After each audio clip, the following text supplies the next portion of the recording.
بيبدأ فيلمنا ببنت غرقانة في النعيم، عايشة في طبقة فلوسها بتفتح لها كل الأبواب، واللي بنعرف إن اسمها نادين، وبتبقى راجعة من سهرة بعربيتها الغالية، ولما بتركن عربيتها بتخبط في عربية جارهم بالغلط، وبيطلع جارهم على صوت إنذار عربيته، ولما بيشوف اللي حصل في العربية بيتعصب جدا وبيتقهر لأنه لسه شاريها لمراته امبارح وما لحقوش حتى يتهنوا بيها. وفي ساعتها بيطلع أبوها عشان ينقذ الموقف مع الراجل ويتفاهم معاه، لكن نادين بتدخل بيتها بكل برود كأنها ما كسرتش العربية ولا كأنها عاملة مصيبة من الأساس، وبيبقى واضح إنها مش أول مرة تعمل حاجة زي دي. وبيتصدر أبوها وبيقول لجارهم إن يا حرام بنته عندها حالة نفسية ولازم يحس بيه كأب ويعذرها. في نفس اللحظة بيطلع راجل من بيتها على صوت الخناقة وبيطمن عليها وبيسألها لو كانت كويسة ولا لا، لكن نادين ما بتكونش طايقاه وما بتردش عليه وبتسيبه وبتدخل البيت. وأول ما بتدخل بتطمن عليها الشغالة اللي عندهم اللي بيبقى اسمها كريمة، وبيبقى واضح إنها كانت هتموت من القلق وإنها خايفة جدا يكون حصل لها حاجة، وبتظهر قرب العلاقة ما بينهم كأنها مامتها بالظبط، وبتطمنها نادين إنها كويسة وما حصلهاش أي حاجة، وبتسألها لو كان باباها قلق عليها لما سمع صوت خبط العربية. وبترتبك كريمة وبتغير الموضوع بسرعة وبتقولها إنها عملت لها ليمون علشان تروق دمها وتهدي أعصابها. وبتفهم نادين إن باباها ما اهتمش، وبتدخل على أوضتها وبتفتح صورها مع شخص بيبقى واضح إنها كانت في علاقة قوية معاه إنها مش قادرة تتخطاه، وبتدخل عليها كريمة عشان تطمن عليها للمرة التانية، وبيفيد جوه نادين شعور الامتنان لكريمة. وبعد شوية صغيرين بيدخل أبو نادين عليها الأوضة وهو راكبه 100 عفريت، وبيقول لها إنها خسرته 3 مليون جنيه لمجرد إنها ما كلفتش نفسها تسيب الموبايل من إيدها وهي بتسوق وتركز في السواقة شوية. وبيقول لها إنه في خلال 2 بس غير 3 عربيات بسبب. بيعرفها إنه خلاص قرف منها ومن مشاكلها وهيرمي طوبتها لحد ما مامتها ترجع وتشوف لها حل معاها ومع استهتارها ده. وبتسيب نادين كل اللي أبوها قاله وبتسأله طارق كان موجود في البيت بيعمل إيه، وبيبقى قصدها على الراجل اللي اطمن عليها لما وصلت، وبتقوله إنها ما بتطقش شكله وإنه بيبص عليها في الرايحة والجاية، وبيتعصب أبوها عليها أكتر وبيحس إنه في وادي وهي في وادي تاني خالص، وإنها سايبة الكارثة اللي عملتها وبتسأل على حاجات تافهة ملهاش أي علاقة بالموضوع. وبيرزع باب أوضتها وبيمشي. تاني يوم بتصحى نادين وبتشوف باباها وهو قاعد مع ناس مهمين في البيت وبيتكلموا في الشغل، وبتسلم عليهم وبتدخل تعمل لنفسها فطار. لما بتدخل المطبخ بتشوف كريمة وهي محتارة وبتدور على حاجة معينة، وبتسألها نادين عن الشيء اللي هي بتدور عليه، فبتقول لها كريمة إنها بتدور على إزازة المعطر وإنها كانت لسه حالا في إيدها ما تعرفش راحت فين. تفتح نادين التلاجة وبتلاقي المعطر جواها، وبتستغرب كريمة جدا إنها حطت المعطر في مكان زي ده، بس بتكمل شغلها عادي. وبتسمع نادين باباها واصحابه وهما بيتناقشوا في مشكله كبيره في الشغل، وبتدخل وبتقترح عليهم حل عشان يخلصوا من المشكله دي. وبيتضايق ابوها انها اتدخلت وسط كلامهم وبيضحك لها ضحكه صفرة وبيقول لها تطلع اوضتها فوق. قبل ما تطلع نادين بتقول له انها محتاجه عربيه، وبيستغرب ابوها جدا، وده لان عندها عربيه خاصه بيها اساسا. وبتفكروا نادين ان عربيتها اتخبطت امبارح وما يصحش يعني تمشي بعربيتها مخبوطه في الشارع والناس تقول عليها ايه، فبيقول لها تركب عربيه مامتها لحد ما يحل المشكله دي. ولما بتطلع اوضتها بيبعت لها على الموبايل صوره نفس الشخص اللي كانت فتحاها امبارح، وبتتضايق وبتقفل الموبايل. وبنشوفها بعدها وهي في ديسكو وبتشرب خمره وحشيش ومخدرات وبتعمل كل حاجه حرام. واثناء ما هي سكرانه بتسلم عليها صاحبتها وبتعرفها على خطيبها، وبتسلم عليها نادين وبتستغرب انها مخطوبه، وبتقول لها ان هو مش شبه اللي كان معاها في الجونه خالص. بيحس خطيب صاحبتها انه اتغفل، وبتحس صاحبتها بالاحراج قدامه وبيتحرق دمها جدا من اللي نادين عملته، وبيمشوا من قدامه. وبتكمل نادين سهرتها وبتفضل تسكر لحد ما بتكونش حاسه بنفسها ولا شايفه قدام، وبتركب عربيتها وبتنام فيها لحد الصبح. ولها بتفوق بتسوق العربيه وبتمشي بيها وهي باصه في الموبايل ومش مركزه في الطريق، وفجاه بتخبط في تاكسي وبيطلع السواق عشان يهزقها وبيقول لها انها مستهتره وان اللي راكبين عربيات ملاكي زيها ما بيحسوش بالناس الشقيانه. وبتتوتر نادين وبتحاول تهديه وبتعترف انها غلطت، وبتقول له كمان انها هتدفع له كل الفلوس اللي هو عايزها، بس على الرغم من كده بيفضل برضه يندب ويزعق لها على عربيته اللي خبطتها. وبيتلم الناس حواليهم وبيبقوا في صف لحد ما وسط الخناقه بيظهر شاب وبيطمن على نادين لو كانت كويس، وبيقف في صفها وبيزعق لصاحب التاكسي، وده لان لو اخته هي اللي مكانها ما كانش هيعمل معاها كده ويلم عليها الناس، وان مش معنى انها ست لوحدها ومش معاها راجل ان هم يقطعوا في فروتها ويبهدلوها. بيقولوا انها قالت له هتدفع له الفلوس فمش لازم كل الصياح اللي هو عامله ده. وبتسال نادين صاحب التاكسي ياخد كام تعويض عن الخبطه اللي خبطتها له، وبيحس السواق ان الحظ لعب معاه وبيقرر يستغلها ويطلب منها 50,000 جنيه، لكن الشاب بيرفض انه ياخد مبلغ زي ده، وده لان الخبطه ما تستحقش يدفع لها كل ده. وبيتفقوا الاثنين على انه هياخد 1000 جنيه بس وانه يبوس ايده وشه، وبيفرح صاحب التاكسي انه طلع من الحادثه بمصلحه، وبيعتذر لنادين على اللي عمله معاها.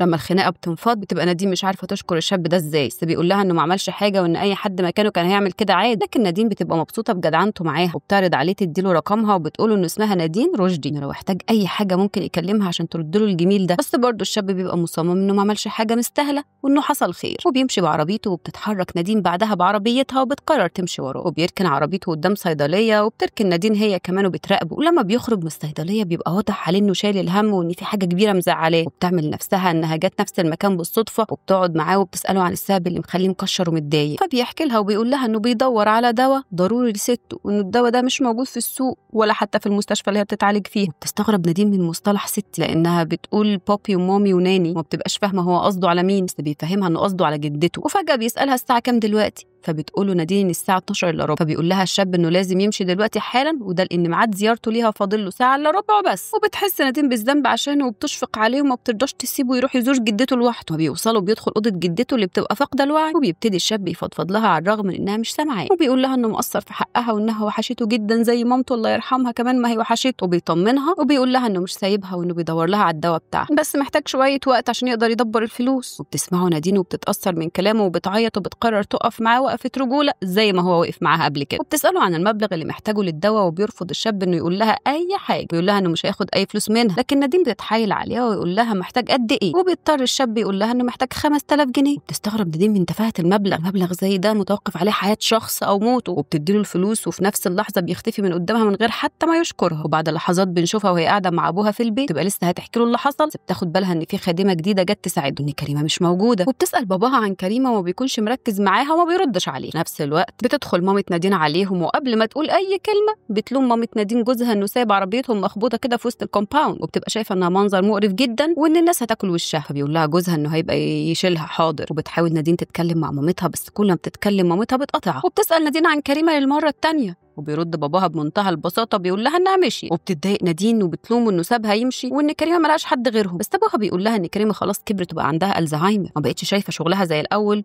وودها دار مسن. وبتتنرفز نادين اكتر، بتقول لهم ان هم بيعملوا كل حاجه من غير ما يرجعوا لها، وانها هتسيب لهم البيت ده خالص. وتخمن مامتها انها هتسافر مع اصحابها للجونه او الساحل، بس نادين بتقول لها انها مش بتهزر وهتسيب لهم البيت بجد. محدش من اهلها بيهتم باللي هي بتقوله. وعلى الناحيه الثانيه بنشوف الشاب اللي قابلته نادين وهو قاعد بيرص الفلوس اللي نصبوا عليها فيهم، وبيطلب اكل كتير وغالي من بره كاحتفال ان النصبايه عدت بنجاح. في نفس الوقت ده بيرن جرس بيته اللي بيستغرب ان الاوردر وصل بالسرعه دي، بس لما بيفتح بيتصدم وبيلاقيها نادين وبتناديله باسمه اللي بنعرف ان اسمه باسم. وبيتفاجئ باسم اكتر ان عرفت اسمه وعنوانه، وبتوضح له نادين انها سالت على عنوانه في المستشفى ووصفوه، ان عرفت اسمه بنفس الطريقه. وبتقول انه جدته تعيش انت، واللي كانوا لازم خلاص يدخلوها الثلاجه بس رفضت يقربوا منها لحد ما يروحوا لها ويشوفوها بنفسه. فبيبلم باسم قدامها لانه ولا يعرف الست دي اساسا، وان هو كان بيشتغل. بس نادين بتطلب منه يلبس بسرعه ولازم يروح يشوف جدته، ياخدها باسم على قد عقلها وبيضطر يخرج معاها. وهما في الطريق بتضحك نادين وبتقول انه غبي جدا، ده لانه كان ممكن ينصب عليها في مبلغ اكبر من كده بكتير. استغرب باسم انها عارفه انه نصب عليها، على الرغم من ده موديها يزور الست اللي في المستشفى. وبتفهمه نادين انه اكيد مش ده السبب الحقيقي، وقابلته عشان تطلب منه يعلمها اصول النصب. انه عجبها الموضوع قوي بصراحه. تريق باسم على كلامها وبيقول لها ان ده مستحيل يحصل، هو ايش ضمنه انها مش هتغدر بيه وتسلمه. فبتقول له نادين ما يردش عليها دلوقتي وياخد وقته في التفكير. وتنزله من العربيه، وبعدها بتفضل تكلم كل اصحابها عشان تشوف هتقعد عند مين بعد ما سابت بيت اهلها، بس كلهم ما بيبقوش فاضيين لها وبتهربوا منها. وبتحتار نادين وما بتبقاش عارفه تروح فين بعد ما كل اصحابها اتخلوا عنها وسابوها لوحدها، ومبيبقاش قدامها حاجه غير انها تبات في العربيه لحد تاني يوم. الصبح تروح لباسم وبتطلب منه ان هم يبداوا شغل مع بعض، وبتدخل البيت من قبل ما يسمح لها. وبيستغرب باسم من جرأتها وبتدخل بيت راجل هي ما تعرفوش عادي كده. بس نادين بتقوله انها عارفاه وانه بالاماره اسمه باسم، وانها مش فارقه معاها كلام الناس. بس باسم بيقول لها ان الكلام ده عادي عندهم في الفلل والقصور، انما هنا لو عرفوا ان هم عايشين مع بعض وهم مش متجوزين ممكن تتر ايه. بترد نادين عليه بمنتهى البساطه وبتقول له يفهمهم ان هم متجوزين. ما بيبقاش باسم عارف البلوه دي جات له منين ولا عارف يخلص منها ازاي، ما بيبقاش قدامه حاجه غير انه يطردها. فبتهدده نادين انها تبلغ عنه لو ما ساعدهاش، بس باسم بيبقى مستبيع ومش فارق معاه فبيطردها. وبتقعد نادين لوحدها في الشارع وبيبان عليها انها حزينه، وبيسالها شخص قاعد جنبها لو كانت كويسه، فبتقول له انها تمام. بس لما بتبص على ايده بتلاحظ انه لابس ساعه رولكس اللي بتبقى ساعه غاليه جدا، وبتفهم انه شخص متريش ومعاه فلوس. ساعتها بتقول له بصراحه انها مش كويسه وجدتها تعبانه، وبتحكي له نفس الاسطوانه بتاعت باسم اللي قالها لها قبل كده. وبيتعاطف معاها الراجل وبيروح معاها المستشفى، وبتبتدي تمثل وتكرر نفس كلام باسم. واثناء الفقره المسرحيه دي بيوصل باسم وبيستغرب وجودها، وبتقول نادين للراجل ان ده اخوها، وبيكمل معاها باسم التمثيليه وبينجحوا ينصبوا على الراجل مع بعض. بياخدوا منه الفلوس، بيدي باسم لنادين نصيب، بس نادين بتقول انها مش عايزه تاخد اي فلوس وانها عايزه يعلمها الشغلانه. وبيوافق باسم على طلبها طالما مش هتشاركوا في الفلوس اللي هيلموها، وانه مش معنى انه هيساعدها انها تفضل تفضل عايشه عنده على طول ولازم تمشي من البيت ده بمجرد ما تلاقي بيت تاني. وبتوافق نادين وبيبتدي باسم انه يعلمها ازاي تنصب على الناس باحترافيه، وبيبقى اول درس انها تقول كلمه ستي بدل تيتا عشان من بان انها صادقه وانها بنت غلبانه ومحتاجه الفلوس فعلا. وبيعلمها ازاي تتاثر وهي بتتكلم وتجذب تعاطف الشخص اللي هتنصب عليه بسهوله. وبتطبق نادين كل الحاجات اللي هو علمها لها، ويفضلوا ينصبوا وياكلوا في خلق الله واحد ورا التاني، وكل مره ينصبوا بمبلغ اكبر من اللي قبله. بعدها بنشوف باسم ونادين وهم خارجين من البيت وبيتلم عليهم اطفال الشارع وبيسالوه هي تقرب له ايه، وبيفهمهم باسم انها مراته عشان ينزلوا من على دماغه، وبيبتدوا يشتروا حاجات جديده عشان يروقوا على نفسهم بالفلوس اللي اخدوها. ولما بتروح نادين المستشفى مع ضحيه نصب جديده بيوقفها الممرض وبيشدها من ايدها ويقول للراجل ان اكيد فهمته انه جدتها تعبانه وبتجمع فلوس علاجها وكل الاسطوانه المشروخه دي. بيقول للراجل كمان انها من مصلحته يمشي فورا لو خايف على نفسه. بعدها بيسحب نادين بكل قوته وبينزلها الجراج وبيقول لها هناك انه عارف كل اللي هي بتعمله، وماسك عليها فيديوهات وصور وهي بتنصب على الناس، وانه سهل جدا يفضحها بس ممكن تشتري سكوته عن طريق ان الربح ما بينهم يكون بالنص. وبتفضل نادين متجبسه قدامهم مش عارفه تتكلم وخايفه تتحرك، وبيستغل الممرض ده وبيتحرش بيه، بس في نفس الوقت بيدخل باسم وبينقذها وبيفضل يضرب في الممرض ويطمن عليها انها كويسه. بعدها بياخدها وبيجروا من المكان. لما بيرجعوا البيت بتعتذر له نادين على اللي حصل، كان باسم بيطمنها وبيقول لها انها ما عملتش حاجه. وليلتها بنشوف نادين وهي قاعده حزينه وبيحاول باسم يخرجها من اللي هي فيه، وبيقول لها تقوم تلبس عشان يخرجوا ياكلوا بره. وبتقطع نادين كلامه فجاه وبتساله لو كان يعرف واحد اسمه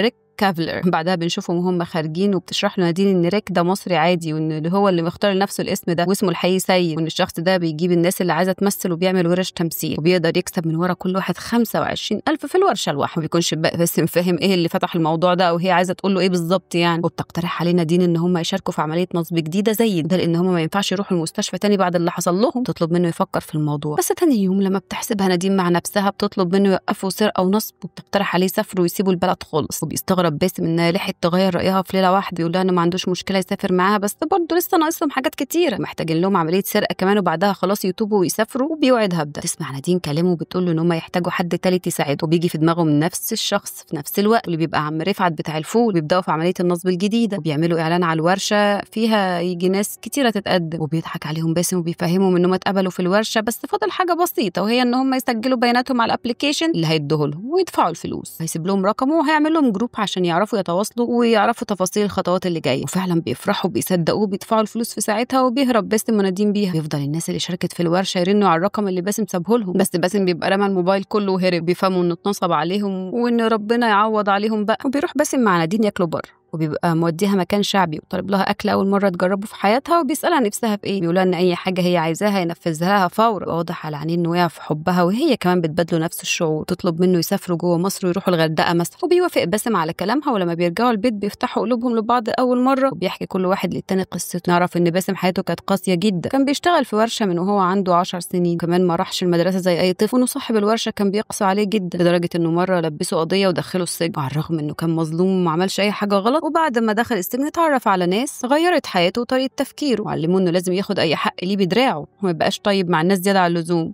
وبيحكي لها انه بعد ما خرج من السجن راح على القاهره وقابل هناك شخص اسمه الحاج حناوي، وانه بيحبه جدا وبيعتبروه اكتر من ابوه، وانه لازم يعرفها عليه في يوم من الايام. وبتحكي له نادين هي كمان عن علاقتها باهلها، وانها غنيه ومعاها فلوس وما بتخلصش، وكل حاجه بتطلبها بتجيلها، بس عمرها ما لقيت منهم اي حب او اهتمام. والفلوس مهما كانت مهمه بس ما بتقدرش تشتري المشاعر والاهتمام، لدرجه انها لما قالت لهم انها تسيب البيت محدش اهتم ولا سأل فيها لحد دلوقتي. وبتصعب نادين على باسم وبيعرف ان هي كمان عاشت حياه صعبه بس بطريقه مختلفه عن اللي هو عاشها، وان هما الاتنين بيعانوا والقدر قرر يجمعهم ببعض عشان يخلصوا من المعاناه. وتاني يوم الصبح بتعرف نادين ان الاكس بتاعها واللي بيبقى اسمه ياسين ارتبط بصاحبتها، ومش بس كده لا دول كمان عاملين حفله لعيد الميلاد. وبيتحرق دم نادين جدا وبتقول لي باسم انها مش مصدقه ان ياسين باع ذكرياتهم وخروجاتهم سوا، وكمان كانت بتروح له البيت وكانوا بيستمتعوا بوقتهم مع بعض. بيقول لها باسم توطي صوتها وانها فضحتهم في الشارع، وده لان الشارع كله فاهم ان هم متجوزين فدي وحشه في حق رجولته يعني. وبيقترح باسم على نادين ان هم يسرقوا ياسين وتبقى انتقمت منه بالمره. وبتلمع الفكره في دماغ نادين وبتبتدي تشرح لباسم تفاصيل بيت ياسين بالظبط، وبتوصف له المكان اللي بيشيل فيه ياسين ساعاته الغاليه. وبيجي يوم الحفله وبتتشيك نادين عشان تروحها وبتاخد معاها باسم. لما بيوصلوا بيندمج باسم مع اجواء الحفله وبيفضل يشرب ويسكر. وبتشوف نادين صاحبتها مع ياسين وبتولع من الغيره، وبتسال باسم مين فينا احلى، فبيقول لها باسم ان البنت جميله جدا بصراحه، بس مش معنى كده ان نادين وحش،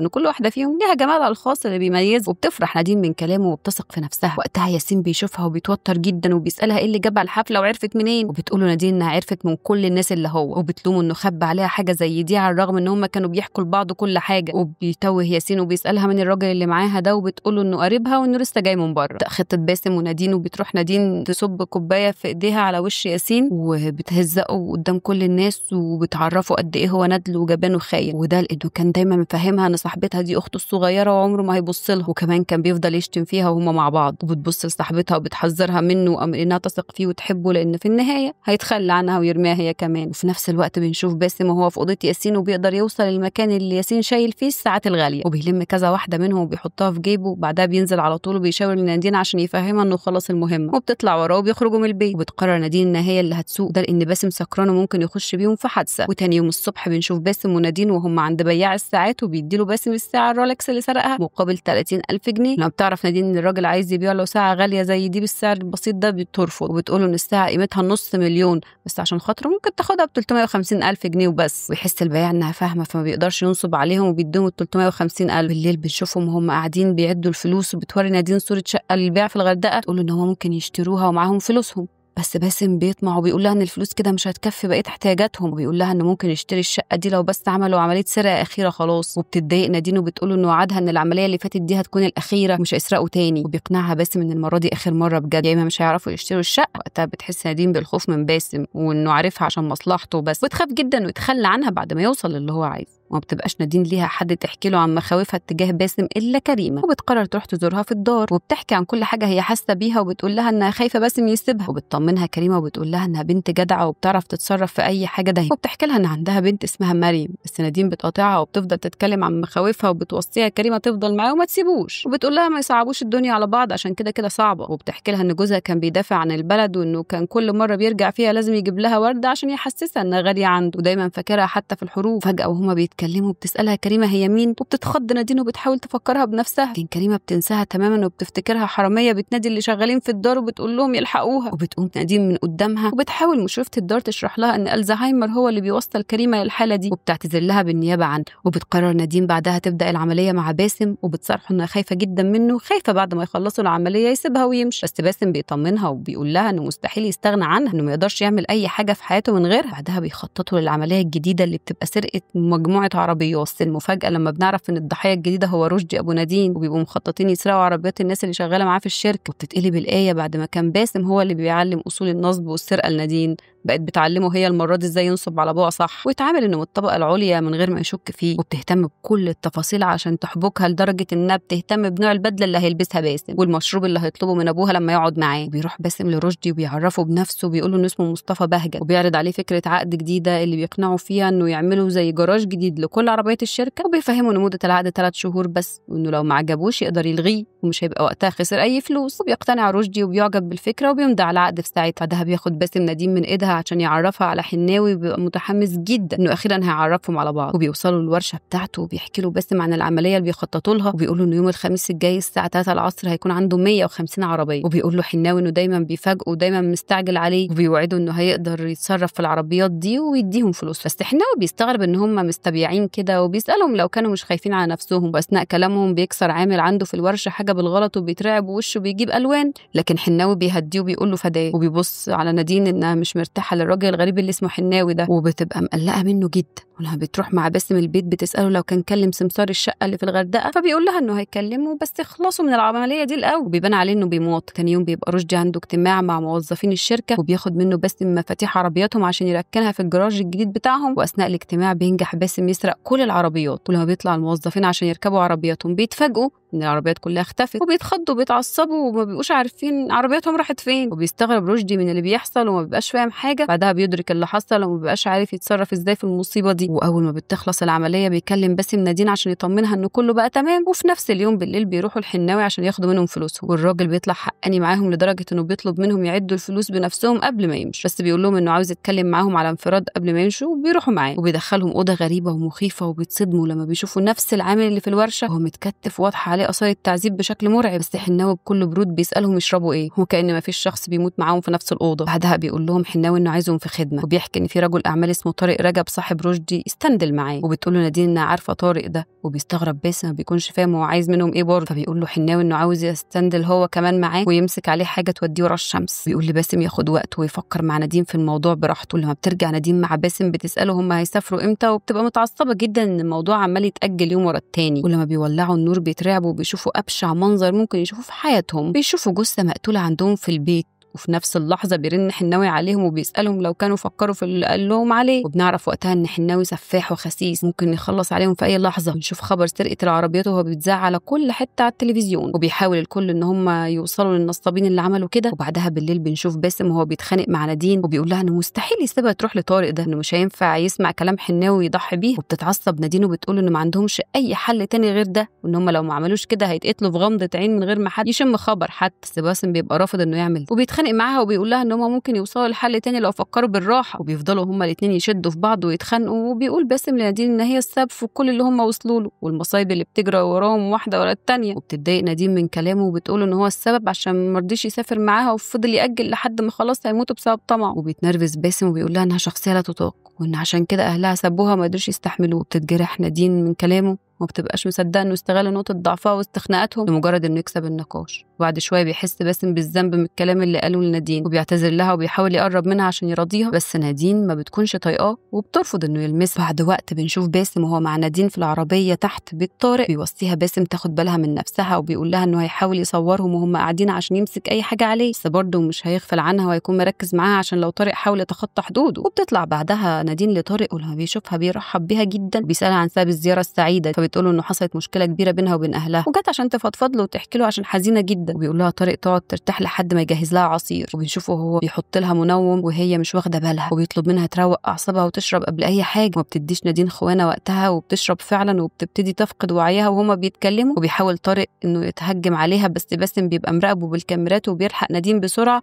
وبيقتل طارق بعدها وبياخدها وبيهربوا. وبيدخل نادين العربيه وبعدها بيتكلم حناوي وبيطمن انه مسك عليه الفيديو اللي هو عايزه وانه قتله، بس حناوي بيساله ايه فايده الفيديوهات طالما هو نفسه اتقتل. وبيظهر ان حناوي عايز ينتقم من باسم ونادين وانه باعت لهم ناس تقتلهم، وبيجري باسم بالعربيه وبيهرب قبل حد ما يوصل. وبنشوف في التلفزيون الناس عرفت هويه باسم الحقيقيه والشرطه بتدور عليه. وبنرجع لباسم اللي بيوصل لبنزينه عشان يشتري منها ميه واكل، وعلى الرغم انه بيبقى خايف على نادين جدا الا انه بيضطر يسيبها وهو مغمى عليها في العربيه في الوقت ده، وبيدخل يشتري. وبيلاحظ ان التلفزيون شغال وجابوا فيديو لنادين وهي مع طارق في الشقه والشرطه بتحقق ورا كل اللي بيحصل. وبيبقى في راجل قاعد يتفرج على التلفزيون وبيشوف نادين وبيلاحظ انها نفس البنت اللي مغمى عليها جوه عربيه باسم وبيشك فيهم. وبيطلع باسم من البنزينه وبيقفل عليهم وبيسرق عربيه الراجل وبياخد نادين وبيمشوا، وبيروح لمكان مهجور عشان يرتاح فيه لتاني يوم الصبح. وبيبقى قلقان عليها جدا وخايف يحصل لها حاجه وتسيبه لوحده وبيترجاها تفوق. بيصحى بيتفاجئ ان نادين مش جنبه وبيترعب وبيفضل يدور عليها، بس في الاخر بيلاقيها واقفه قدام المرايه بتقص شعرها وبيحضنها باسم وبيسالها عن اللي هي بتعمله، وبتقول انها عرفت ان الشرطه بتدور عليه وكل الناس عرفوا هي مين، وبتفهموا انها بتحاول تغير شكلها عشان محدش يعرفها. وبيساعدها باسم وبيقص لها شعرها، ولما بيخرجوا وقتها بيفضل باسم يبص عليها وبيقول لها قد ايه هي جميله بعد قصه الشعر دي. وبتفرح نادين من كلامه. بيقفوا في نفس اللحظه بتحاوتهم عربيات وبيخرج واحد من العربيه وبيشد نادين بعيد وبيجي واحد تاني وبيقتل باسم. وبتنهار نادين وبتفضل تصوت، وبترجع نادين لحياتها اللي ظاهرها طبيعي بس جواها كانت خسرانه نفسها من قبل ما تخسر حبيبها. وبيخلص الفيلم. الفيديو ده كتبته أمنية غنيم وسجلته أمل عقيل ومنتجه أحمد حجازي. سلام.